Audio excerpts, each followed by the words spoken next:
Good afternoon, everyone. Let me tell you a story that'll keep you on the edge of your seat. It's one of those golden afternoons where the world feels alive but calm, like everything is in perfect harmony. The kind of day that makes you want to sit back and just enjoy life for a moment. David, a man in his mid-40s with a warm smile and salt and pepper hair, finds himself at a playground near Elm Street. He's not alone, though. Two little girls, Lily and Sophie, are running around like tiny whirlwinds, laughing so hard it's contagious. They're twins, both with curly blonde hair tied into neat pigtails, wearing matching red and white striped dresses. Their energy is playful, almost fairy tale-like, as they swing higher and higher on the swings, shouting, "David, look how high we are." David sits on a wooden bench nearby, leaning slightly forward with his elbows resting on his knees.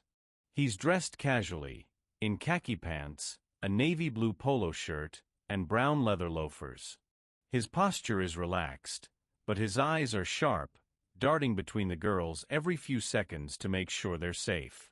You can tell he cares about them, even if he doesn't say much. The late afternoon sun casts long shadows across the ground, creating a warm golden glow that softens the edges of everything. The air smells faintly of freshly cut grass, and the occasional breeze rustles the leaves above. It's the kind of scene that feels almost too perfect, doesn't it? Like something out of a storybook. But then, something changes.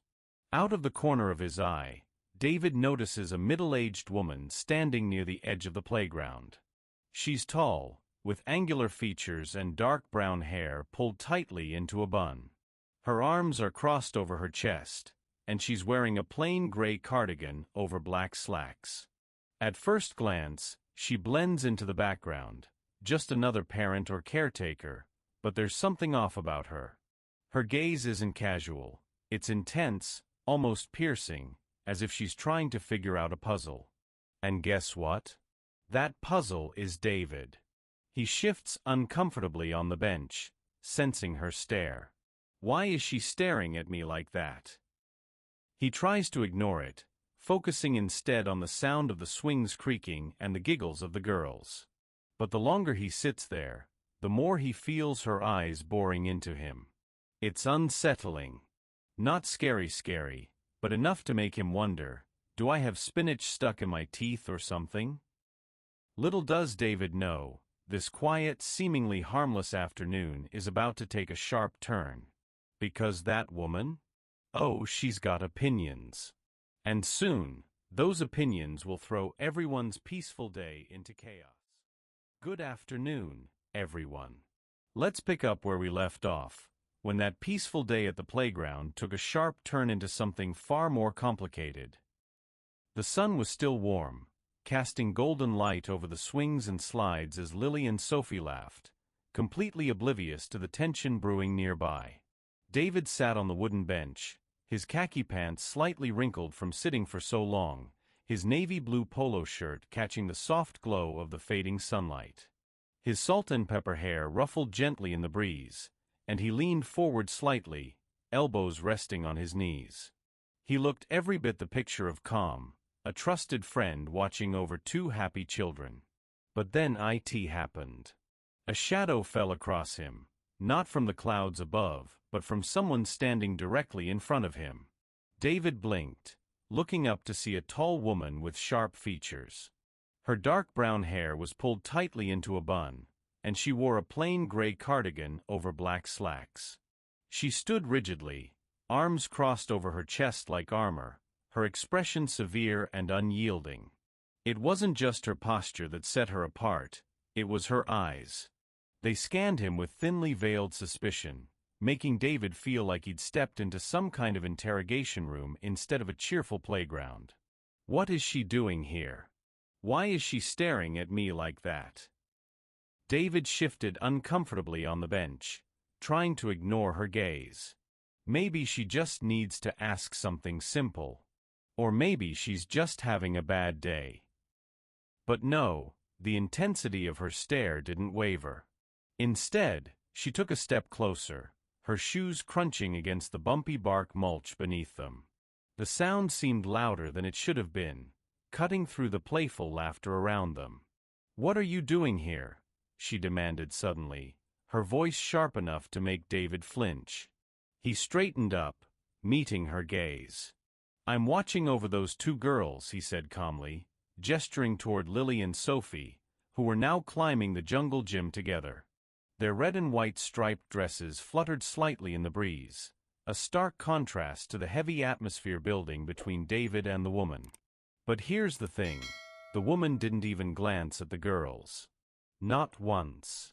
Her eyes stayed locked on David, her expression hardening further. "Whose girls are they?" she pressed, her tone rising. David hesitated, sensing the hostility in her voice. "They're my friend's daughters," he explained patiently. "Their dad asked me to look after them while he ran an errand. He'll be back soon." If anything, her suspicion deepened. Her lips curled into a disdainful sneer. "Oh, really?" she scoffed.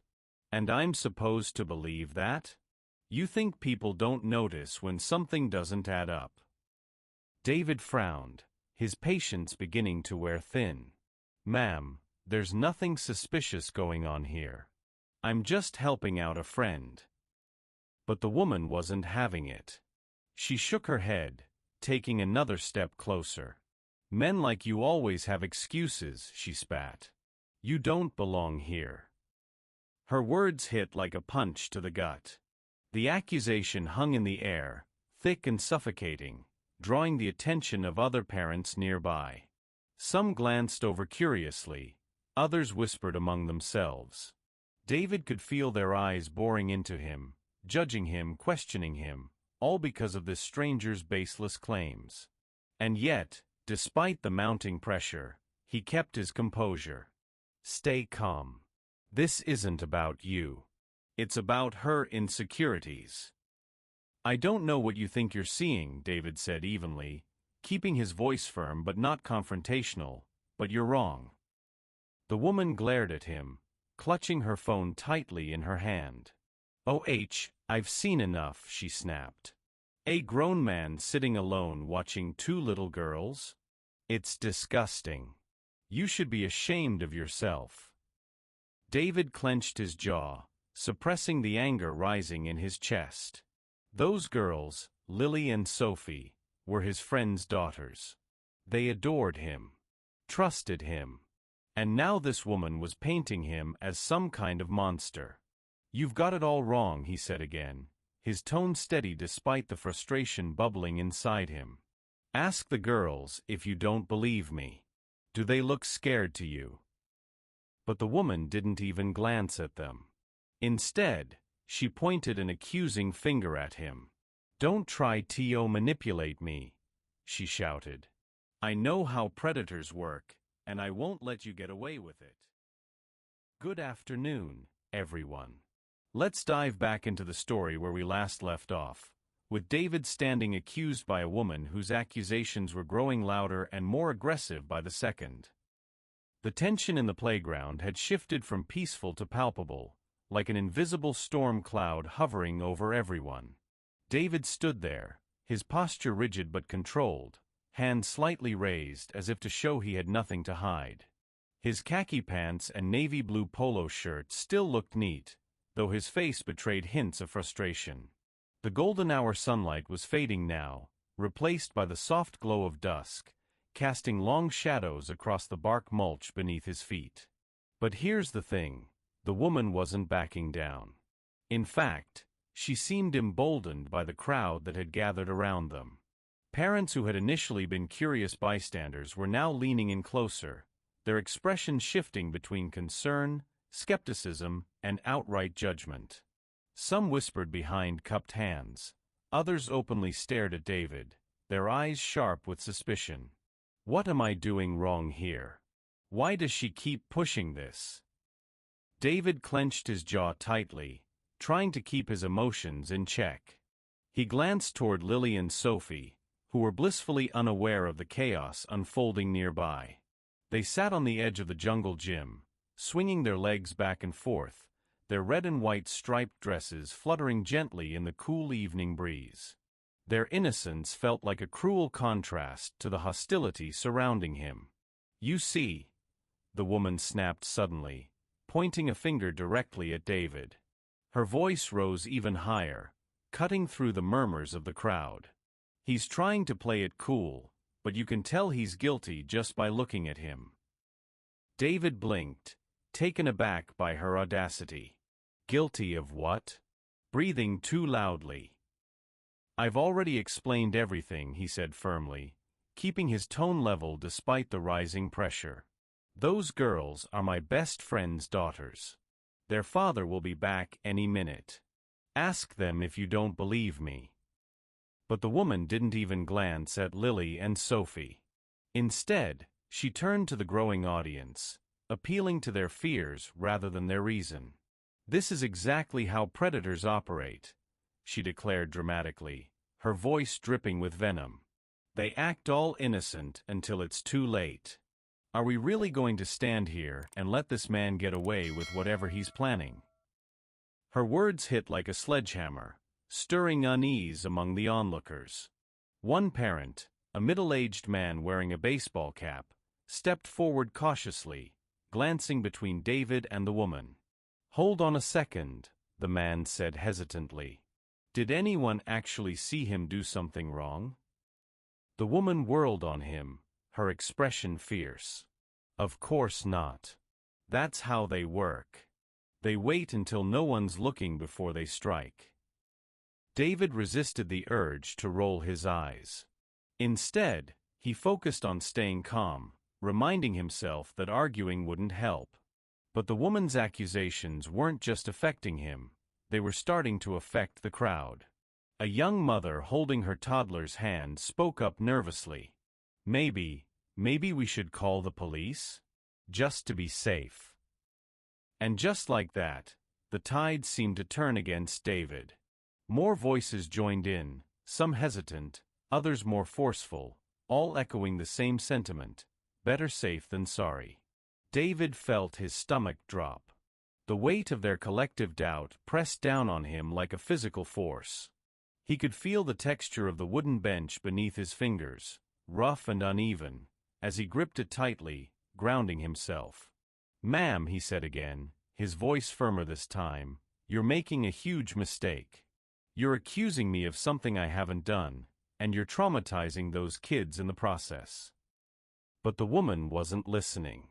She pulled out her phone, her movements brisk and deliberate, and began dialing.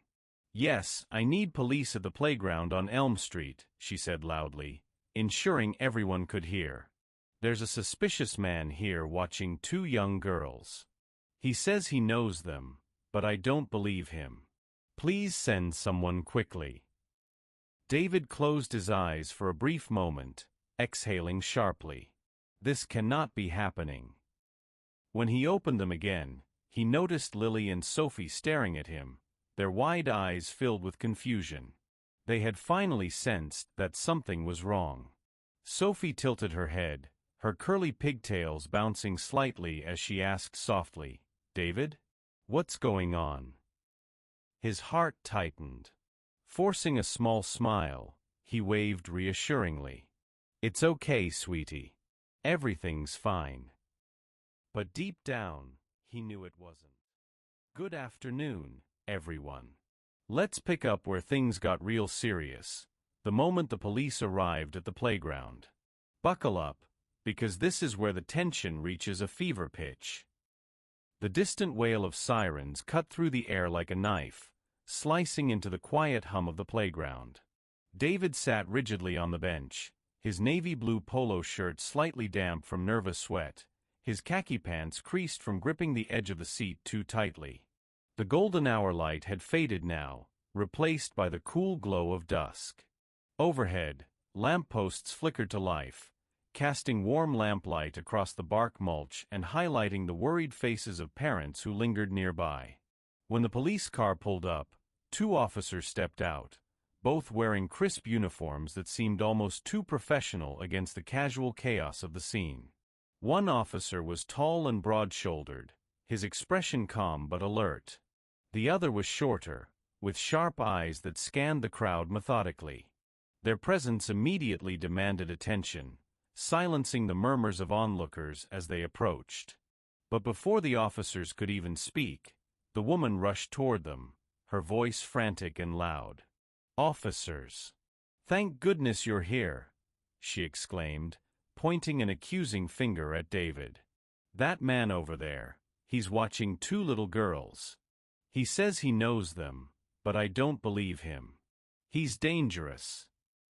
David stood slowly, keeping his hands visible and his posture non-threatening. His heart pounded in his chest, each beat echoing in his ears like thunder. "Stay calm. Just explain." "Officer," David began, his voice steady despite the storm brewing inside him, "there's been a misunderstanding. Those girls are my best friend's daughters. He asked me to watch them while he ran an errand." The taller officer held up a hand to silence both of them. "Let's start with your name," he said firmly, his tone neutral but commanding. "David Parker," David replied without hesitation. He reached carefully into his pocket and pulled out his wallet, handing over his ID. The officer studied it briefly before nodding and returning it. "And your relationship to those girls?"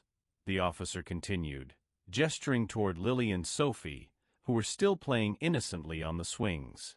"They're my best friend's daughters," David explained calmly. "He'll be back any minute.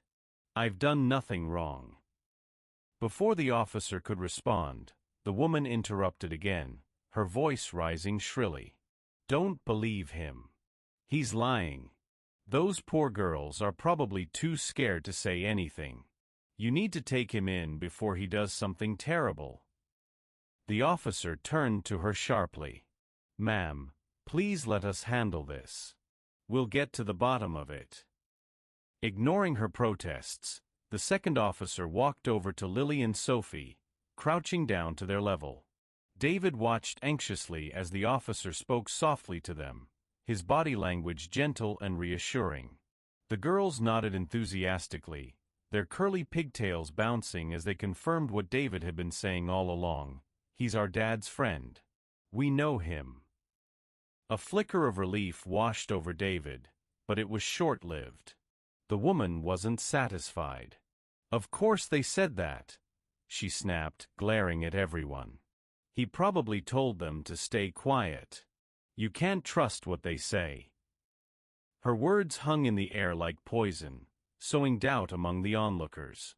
David clenched his fists, forcing himself to remain composed. "She's wrong. She has no idea what she's doing to these kids." "We're going to need more information," the first officer said, turning back to David. "Do you have a way to contact the girl's father?"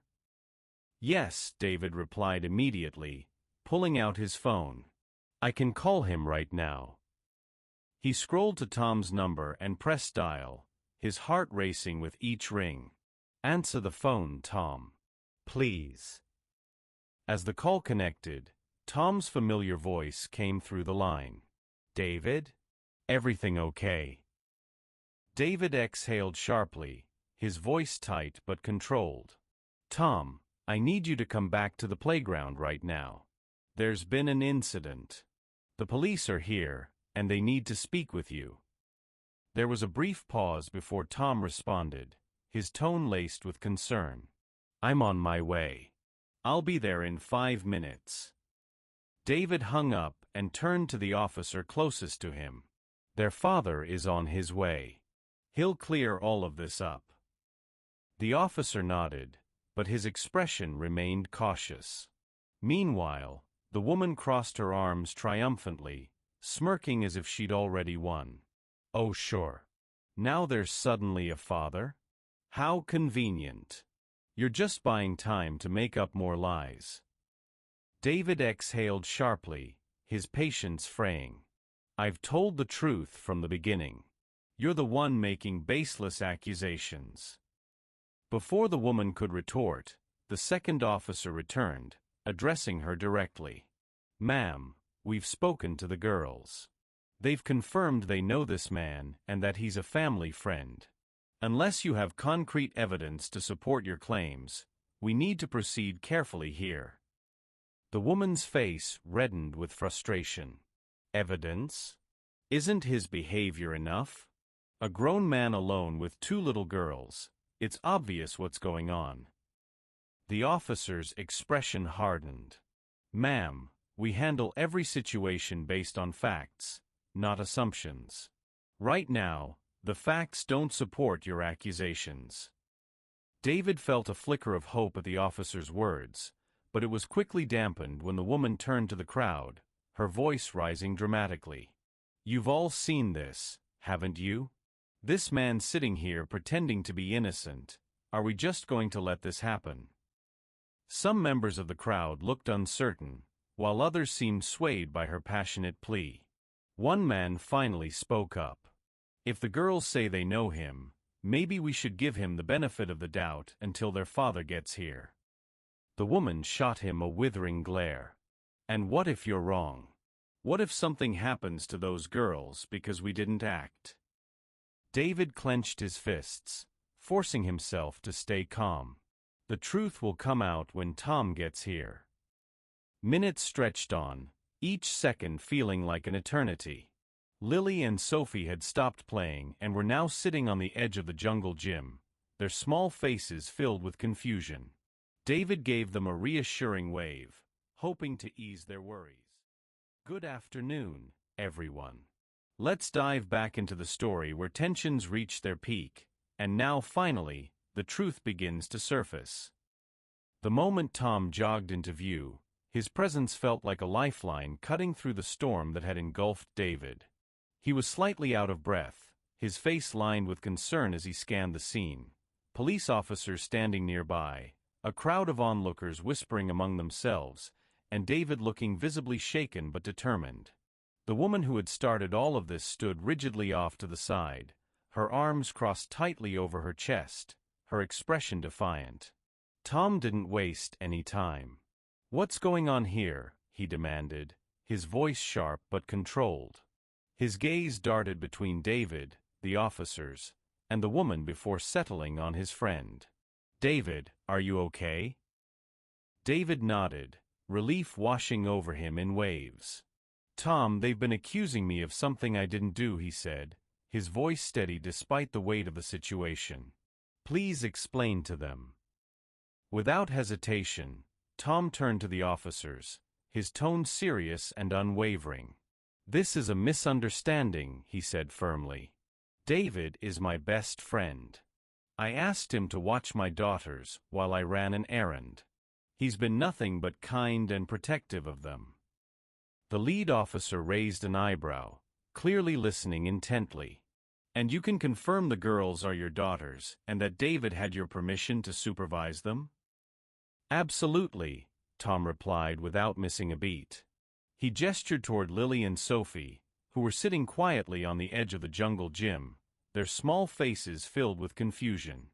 "Those are my daughters, and they adore David. He's practically family." The second officer visibly relaxed, nodding as he scribbled a few notes. "Thank you for clarifying, sir. That's all we needed to confirm." For the first time since the ordeal began, David felt the tension in his chest start to ease. It was subtle at first, a flicker of hope, a sense of vindication, but it grew stronger with each passing second. The accusations that had once seemed so damning were crumbling under the weight of undeniable facts. But the woman wasn't ready to let go just yet. Her face flushed with indignation as she stepped forward, her voice trembling with anger. "You can't just take his word for it. He's lying, to protect his friend. This isn't over." The lead officer held up a hand, his tone firm but professional. "Ma'am, unless you have solid evidence to back up your claims, this matter is resolved. Continuing to make unfounded accusations could lead to consequences for you." Her face twisted with rage, but she pressed on, refusing to back down. "You're making a mistake. You don't understand. Men like him always get away with this sort of thing because people like you don't take it seriously. Tom stepped forward, his frustration evident. You've caused enough damage, he snapped sharply. David has been nothing but kind and protective toward my daughters, and you've turned an innocent situation into a circus. My girls didn't need to see this, and neither did anyone else. The woman's gaze darted between Tom, the officers, and David, her lips pressed into a thin line as if calculating her next move. Finally, she spoke, her voice dripping with disdain. Fine, she said coldly. But don't think this is over. I'll be filing a complaint about how this was handled. The officers exchanged glances, and the lead officer responded calmly. You're free to file a complaint if you feel it's necessary. But as of now, this matter is resolved. Please leave these people alone. With that, the officers began walking back to their patrol car. Before getting inside, one of them lingered, addressing David directly. Mr. Parker, I'm sorry you had to go through this. If you'd like to file a report regarding the false accusations, you're within your rights to do so. David shook his head, exhaustion evident in his voice. I just want this to be over, he said quietly. The officer nodded, understandingly. All right. Take care. As the police car drove away, Tom turned to David, his expression a mix of guilt and gratitude. I'm so sorry, David, he said sincerely. I never thought something like this would happen. You didn't deserve any of it. David forced a small smile, though the weight of the incident still lingered. It's not your fault, Tom. People like her see what they want to see, and there's nothing we can do to change their minds. I just hate that your girls had to be caught up in this. At the mention of the girls, Tom looked over to where Lily and Sophie were sitting. They were watching the adults with wide, concerned eyes, clearly unsure of what had just transpired. Tom walked over to them, crouching down to their level. Hey girls, he said gently. Everything's okay now. David and I are here, and you're safe. Lily hesitated before asking, why was that lady so mean to David? Tom's expression softened as he glanced back at David. Sometimes, people don't understand things, and they let their fear or anger make them act in ways that aren't fair. But David didn't do anything wrong, and the police know that now. Sophie nodded solemnly, then slid off the jungle gym and ran over to David, wrapping her small arms around his waist. We know you're a good person, David, she said softly. David felt a lump form in his throat as he patted her head. Thanks, Sophie. That means a lot. Good afternoon, everyone. Let's dive deeper into David's world as he begins to process the aftermath of this harrowing ordeal. The walk back to Tom's car was heavy with unspoken emotions. The air felt cooler now, the golden light of dusk fading into a soft indigo that painted the sky above. Lily and Sophie clung tightly to their father's hands, their usual chatter replaced by an unusual quietness. Their small faces were pale under the dimming streetlights, their wide eyes reflecting confusion and lingering fear. It was clear they didn't fully understand what had just happened, but they knew something wasn't right. David trailed behind them, his khaki pants slightly dusty from sitting on the wooden bench for so long, his navy blue polo shirt wrinkled around the collar. His salt and pepper hair caught the faint glow of a nearby lamppost, highlighting the weariness etched into his features. He shoved his hands deep into his pockets, his fingers brushing against the fabric as if searching for some kind of anchor in the storm of thoughts swirling inside him. Why did she do this to me? Why doesn't she care about the truth? When they reached the car, Tom opened the door for the girls, helping them climb into their seats. Once they were safely buckled in, he turned to David, his expression filled with guilt and concern. Do you want to ride home? Tom asked gently, his voice tinged with worry. David shook his head, forcing a small smile. I'll be fine. I think I need some air, to clear my head." Tom hesitated, clearly reluctant to leave his friend alone after everything that had happened. But he respected David's decision.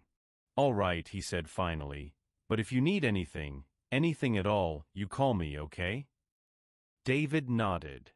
"Thanks, Tom. I appreciate it." As Tom got into the car and drove away, David stood there for a moment, watching the red tail lights fade into the distance. He took a deep breath, letting the cool night air fill his lungs, and began walking aimlessly down the quiet streets. The world around him seemed almost surreal, small shops and cafes glowing warmly in the twilight, people chatting casually on sidewalks, completely unaware of the turmoil brewing inside him. He eventually found himself in a secluded park, far less crowded than the one where the incident occurred. This place felt different, quieter, more peaceful. A narrow path wound through clusters of trees, their leaves rustling softly in the breeze. David sat down on a weathered bench near a small pond, its surface rippling gently under the pale moonlight. For a while, he simply stared at the water, trying to untangle the knot of emotions twisting inside him. Anger, frustration, sadness, exhaustion. Each emotion hit him like waves crashing against the shore, relentless and unyielding. He hadn't done anything wrong, yet he had been treated like a criminal, judged harshly by someone who didn't know him at all. The memory of the woman's accusatory glare burned in his mind, her words echoing like poison. "Men like you always have excuses. Am I really going to let her win? Is she going to define how I see myself?" Lost in thought, David barely noticed when another presence entered the scene. An older man with kind eyes approached cautiously, his posture relaxed but respectful. "Mind if I sit here?" he asked, gesturing toward the empty space on the bench. David looked up, startled for a moment, then nodded. "Sure." The man sat down, leaving a comfortable distance between them. For a few minutes, neither spoke. The only sounds were the gentle rustle of leaves and the occasional chirp of crickets hidden in the grass. The silence wasn't awkward. Instead, it carried a strange sense of comfort, like the shared understanding of two strangers navigating life's challenges. Finally, the man broke the quiet. "Rough day?" he asked simply, his tone warm and non-intrusive. David chuckled dryly, though there was no humor in it. "Yeah, you could say that." The man nodded thoughtfully, his gaze drifting toward the pond. "People can be cruel sometimes," he said after a pause. "They see what they want to see, believe what they want to believe. It's not fair, but it happens."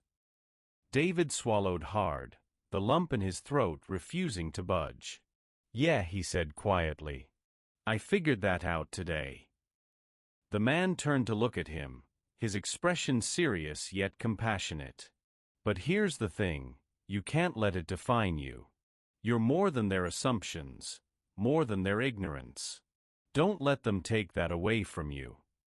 David met his gaze, surprised by the wisdom in the stranger's words. "Thanks," he said softly, the gratitude genuine.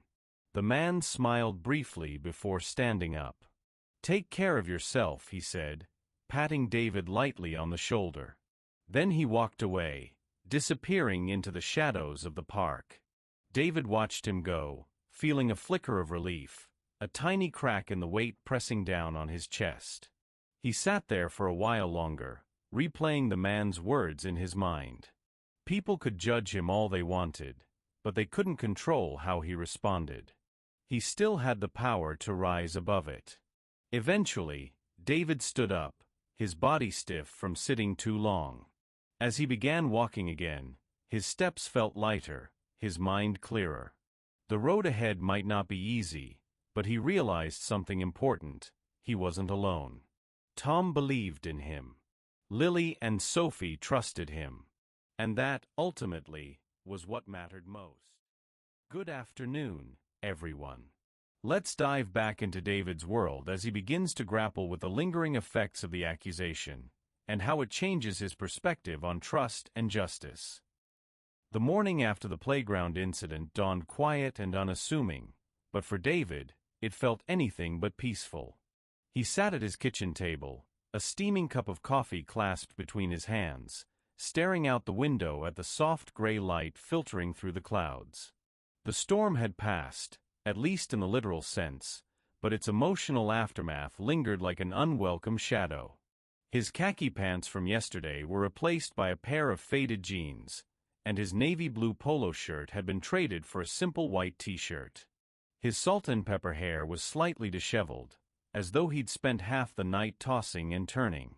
And truthfully, he had. Every time he closed his eyes, the scene replayed itself. The woman's accusatory glare, the crowd's judgmental stares, the officer's cautious questions. It wasn't just the events themselves that haunted him, it was the realization of how quickly assumptions could spiral into chaos. Why did she do it? What would have happened if Tom hadn't shown up? David took another sip of coffee, the bitterness grounding him in the present. He wanted to believe that everything would fade away, that once the police cleared him, life would return to normal. But deep down, he knew better. Accusations like those didn't vanish overnight. They left scars, both visible and invisible. Just as he was about to pour himself another cup, there was a knock at the door. Setting the mug down, David walked over and opened it to find Tom standing there, holding a brown paper bag filled with fresh pastries. His expression was apologetic, but resolute. "Morning," Tom said, raising the bag slightly. "Thought you could use some company, and maybe something sweet." David stepped aside, letting him in. "You didn't have to do that," he said, gesturing toward the pastries as Tom set them on the counter. "I know," Tom replied, pulling out a chair at the kitchen table. "But I felt like I should." They sat in silence for a moment, the weight of the previous day hanging heavily between them. Finally, Tom spoke, his tone serious. "I've been thinking about what happened," he began. "And I feel like we need to do something about it." David raised an eyebrow, surprised by the sudden declaration. "What do you mean?" Tom leaned forward, his voice firm. "I mean that woman shouldn't get away with what she did. She humiliated you in public, accused you of something horrible without any evidence, and traumatized my girls in the process. There need to be consequences." David hesitated, his fingers tracing the rim of his coffee cup. Part of him agreed with Tom. He couldn't deny the injustice of what had happened. But another part of him recoiled at the thought of dragging the ordeal out further. Reliving it all over again in a formal setting sounded exhausting, even infuriating. "I get what you're saying," David said slowly, choosing his words carefully. "But what's the point? People like her don't change. Even if we file a report, it's not going to undo what happened." Tom shook his head, his expression unwavering. "You're right, it won't change her. But it might stop her from doing this to someone else. And it sends a message that this kind of behavior isn't okay." David considered this, his mind racing. Tom had a valid point. If they stayed silent, it could happen again, not just to him, but to others who might not have the same support system or resources. Justice wasn't just about personal vindication, it was about accountability. Still, the idea of revisiting the painful memory made his chest tighten. "All right," David said finally, exhaling sharply. "Let's do it. I'll file a report." Tom nodded, relief evident on his face. "Good. And you don't have to do it alone, I'll come with you." A few hours later, they arrived at the local police station. The atmosphere inside was busy but organized, officers moving about with purpose. David felt a pang of anxiety as they approached the front desk, his earlier reluctance creeping back in. But Tom's presence gave him strength, a reminder that he wasn't facing this alone. The officer behind the desk listened attentively as David recounted the events of the previous day, taking detailed notes. When he finished, The officer nodded sympathetically. "We take false accusations very seriously," she said. "It's good that you came forward. We'll look into it and follow up as necessary." David thanked her, feeling a small sense of closure wash over him as they left the station. Outside, Tom clapped him on the back reassuringly. "You did the right thing," he said firmly. "Yeah," David replied, though his emotions were still mixed. On one hand, filing the report felt like reclaiming some control over the situation. On the other, it was a stark reminder of how fragile trust could be, and how easily it could be shattered by baseless assumptions. Over the next few days, David tried to focus on moving forward. He spent more time with Tom and the girls, finding solace in their laughter and unwavering trust. They seemed to sense his lingering unease, often seeking him out for hugs or playful banter. Sophie, in particular, liked to climb onto his lap during story time, her curly pigtails bouncing as she turned the pages excitedly. "They really adore you, you know," Tom remarked one evening as they watched the girls play in the backyard. David smiled faintly, though his thoughts remained heavy. "I know. And I love them too." Later that week, David received a call from the police informing him that the woman had been contacted and formally warned about the consequences of making false accusations. While it wasn't a perfect resolution, it was something, a small step toward accountability. Still, as David reflected on the experience, he realized that justice wasn't always about punishment. Sometimes it was about learning and growing from the pain. For him, the real victory lay in knowing that he hadn't let the accusations define him. He was more than their assumptions. Good afternoon, everyone. Let's dive deeper into how the aftermath of the accusation continues to shape David's relationships, and how trust becomes both a fragile and powerful force. The days following the incident at the playground were a blur of emotions for David. While filing the report with Tom by his side had brought some closure, it didn't erase the lingering unease that clung to him like a shadow. Each morning, as he woke up and went about his routine, he found himself replaying snippets of the confrontation, the woman's accusatory glare, the crowd's judgmental stares, and the sound of Lily and Sophie's laughter cutting through the tension like an ironic reminder of innocence lost. But there was something else, too, a growing awareness of just how much the people around him mattered. Tom, in particular, had been unwavering in his support. He called David every evening after work, checking in not just out of obligation, but because he genuinely cared. "How are you holding up?" he'd ask, his tone warm yet probing. And while David often responded with a casual "I'm fine," the truth was more complicated. Fine wasn't exactly the right word, it was closer to grateful. Grateful that Tom believed in him when others didn't. Grateful that Lily and Sophie still ran to him with hugs and stories, their trust unshaken. One afternoon, a few days after the police visit, Tom invited David over for dinner. It wasn't anything fancy, just spaghetti and garlic bread, but the gesture meant everything. As they sat around the dining table, the aroma of marinara sauce filling the air, the girls chattered excitedly about their day at school. Lily animatedly described her art project, a colorful drawing of their family, including David, and Sophie chimed in, proudly showing off a sticker she'd earned for helping a classmate. David felt a lump rise in his throat as he listened to them. Their joy was pure, untainted by the ugliness of what had happened. For a moment, he allowed himself to forget about the woman, the accusations, and the chaos. Instead, he focused on the laughter echoing off the walls, the soft clinking of forks against plates, and the warmth of being surrounded by people who truly saw him. After dinner, Tom pulled David aside while the girls played in the living room. "Listen," he said, his voice low but firm, "I've been thinking. We need to talk about what comes next, for all of us." David frowned slightly, unsure where this was going. "What do you mean?" Tom hesitated, choosing his words carefully. "This whole thing, it's not just about you or me. It's about Lily and Sophie, too. They may seem okay now, but kids pick up on things even when we don't realize it. I want to make sure we're doing everything we can to protect them, not just from strangers, but from situations like this happening again. David nodded slowly, understanding what Tom was saying. You're right. But what can we do?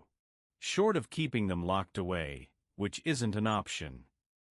I know, Tom interrupted gently. And that's not what I'm suggesting. What I'm saying is, maybe we need to be more proactive. Talk to them about safety, boundaries, and what to do if someone ever makes them feel uncomfortable. Not because we expect the worst, but because they deserve to feel empowered. David considered this, his mind racing. He hadn't thought about having such conversations with the girls before. It seemed like something reserved for older kids, but the idea resonated with him. If teaching them could help prevent future misunderstandings or dangers, then it was worth it. Okay, David said finally, his voice steady. Let's do it together. You and me, we'll sit down with them and explain everything in a way they can understand. Tom smiled, relief washing over his face. Thanks, David. I knew you'd get it. Later that week, they gathered the girls in the living room. Tom and David sat cross-legged on the floor, facing Lily and Sophie, who looked curious but slightly confused. We just want to have a little chat, Tom began, his tone light and reassuring. About staying safe and knowing who to trust. Lily tilted her head, her pigtails bouncing slightly. Like, don't talk to strangers? That's part of it, David chimed in, smiling softly. But also, if anyone ever says or does something that makes you feel weird or scared, even if it's someone you know, you tell us right away, okay? No matter what. Sophie nodded solemnly, her wide eyes reflecting the weight of their words. Even if it's a grown-up? Especially if it's a grown-up, Tom emphasized, his voice firm but kind. You never have to keep secrets from us, no matter what anyone says. The conversation lasted only a few minutes, but its impact lingered. As the girls returned to playing with their toys, David couldn't help but feel a renewed sense of purpose. Teaching them how to navigate the world safely wasn't just about protecting them, it was about giving them tools to thrive despite its challenges. Over the next few weeks, life began to settle into a new rhythm. The police informed David that the woman had been formally warned about making false accusations, though they doubted she'd change her behavior overnight. Still, the fact that action had been taken gave David a small measure of peace. Justice might not always be perfect, but accountability mattered. Meanwhile, David made a conscious effort to reconnect with the simple joys he'd once taken for granted. He joined Tom and the girls on weekend outings, picnics in the park, trips to the zoo, and lazy afternoons building blanket forts in the living room. These moments reminded him of why he kept pushing forward: love, connection, and the resilience of the human spirit. One evening, as David tucked Sophie into bed, she looked up at him with sleepy eyes. David, will you always be our friend? He smiled, brushing a strand of hair from her forehead. Always. As he turned off the light and closed her bedroom door behind him, David realized something profound. The accusation had tried to strip him of his dignity, his peace, and his confidence. But it hadn't succeeded. Because deep down, he knew who he was, and so did the people who truly mattered. Good afternoon, everyone. Let's dive deeper into David's journey as he takes a pivotal step toward closure, and learns that justice isn't just about vindication, it's also about standing up for what's right. The days following the incident at the playground were a mix of reflection and quiet determination for David. While the weight of the accusation still lingered in his mind, he found solace in the small moments, watching Lily and Sophie laugh during story time, sharing coffee with Tom on lazy mornings, or simply sitting alone in his backyard under the soft glow of twilight. These fragments of normalcy helped him rebuild a sense of peace, but they didn't erase the lingering question, what happens now? Tom had been clear when he suggested filing a report against the woman who had falsely accused David. This isn't just about you, he'd said firmly. It's about stopping her from doing this to someone else. At first, David resisted the idea. The thought of revisiting the ordeal felt exhausting, almost unbearable. But as the days passed, something shifted within him, a growing realization that staying silent wouldn't change anything. What if she does this again? What if someone else gets caught in her web of assumptions? One evening, after putting the girls to bed, David sat across from Tom at the dining table. The room was dimly lit by a single overhead lamp, casting golden highlights across the wooden surface. David leaned forward, his hands clasped tightly together, his salt and pepper hair slightly tousled from running his fingers through it repeatedly. "I've been thinking," David began, his voice steady but tinged with resolve. "You're right, we need to file that report." Tom looked up, surprise flickering across his face before giving way to relief. "Are you sure? I know how hard this must be for you." David nodded, exhaling slowly. "Yeah. It's not just about me anymore. If we stay silent, she might do this again, to someone who doesn't have the support system I do. Someone who might not be able to defend themselves." Tom smiled faintly, admiration evident in his expression. "I'm proud of you, David. This isn't easy, but it's the right thing to do." A few days later, David and Tom returned to the police station. The atmosphere inside was familiar yet different this time, less chaotic, more purposeful. David wore the same navy blue polo shirt and khaki pants he'd worn on the day of the incident, a deliberate choice to remind himself of where he'd come from, and how far he'd already traveled emotionally. As they approached the front desk, David felt a pang of nerves tighten his chest. What if they don't take me seriously? What if nothing changes? But Tom placed a reassuring hand on his shoulder, grounding him in the moment. "We've got this," Tom whispered. "Remember, it's not just about today, it's about tomorrow." The officer behind the desk greeted them warmly, recognizing David immediately. "Mr. Parker, good to see you again. What can we assist you with?" David cleared his throat, forcing himself to meet the officer's gaze directly. "I'd like to file a report regarding the false accusations made against me a few days ago." The officer nodded, gesturing for them to follow her to a private office. Once seated, she opened a blank form and began asking questions. David recounted the events calmly, his voice unwavering despite the memories threatening to resurface. He described the woman's accusatory tone, her refusal to listen to reason, and the impact her actions had on both him and the girls. "She didn't just accuse me," David explained, his jaw tightening slightly. "She turned an innocent afternoon into chaos, for everyone involved.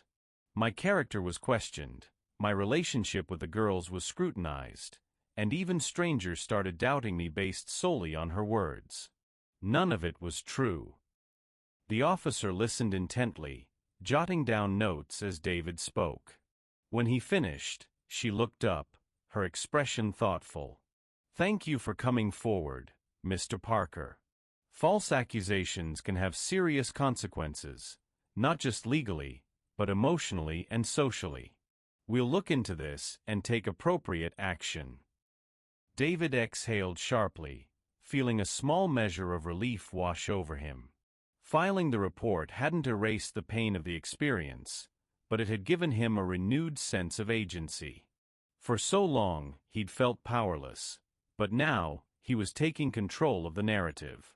Later that week, David received a call from the police informing him of their progress. They had contacted the woman and issued a formal warning about the dangers of making baseless accusations. While the outcome wasn't perfect, she hadn't admitted fault or shown remorse. It was enough to send a message. Her behavior wouldn't go unchecked. David hung up the phone, leaning back in his chair with a mixture of emotions swirling inside him. Relief, anger, hope. Justice hadn't fully restored what had been taken from him, but it had planted a seed, a reminder that accountability mattered. That evening, as he tucked Sophie into bed, she looked up at him with sleepy eyes. "David, are you okay now?" she asked softly. He smiled, brushing a strand of hair from her forehead. "Yes, sweetie. I'm okay." Her tiny hand reached out, gripping his finger tightly. "Good. Because we love you."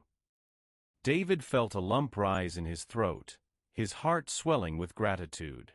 In that moment, he realized something profound.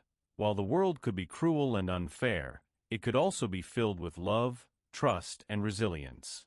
And those things, the bonds between people, were stronger than any accusation or misunderstanding. Over the next few weeks, life began to settle into a new rhythm. David continued spending time with Tom and the girls, cherishing the laughter and warmth they brought into his life. He also made a conscious effort to focus on the positives, the lessons he'd learned, the strength he'd gained, and the people who believed in him. But perhaps the most significant change was internal. David no longer defined himself by the accusations hurled at him. Instead, he saw himself as the man others truly knew him to be: kind, trustworthy, and resilient. The stranger in the park had been right. You're more than their assumptions. Good afternoon, everyone. Let's close this story with a powerful reminder of resilience, trust, and the importance of standing firm in the face of adversity. The days following the resolution at the police station felt like stepping out of a storm into calmer skies. For David, it wasn't just about moving on, it was about rebuilding. The accusations had left scars, not visible ones, but emotional wounds that would take time to heal. Yet, what mattered most was how he chose to move forward.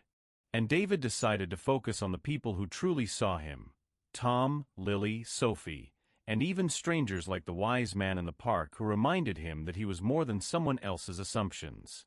One sunny afternoon, a stark contrast to the chaos of the playground incident, David found himself back at the same park where it all began. This time, however, there was no tension, no lurking shadows of judgment. Just laughter, sunlight filtering through the trees, and the sound of children playing freely.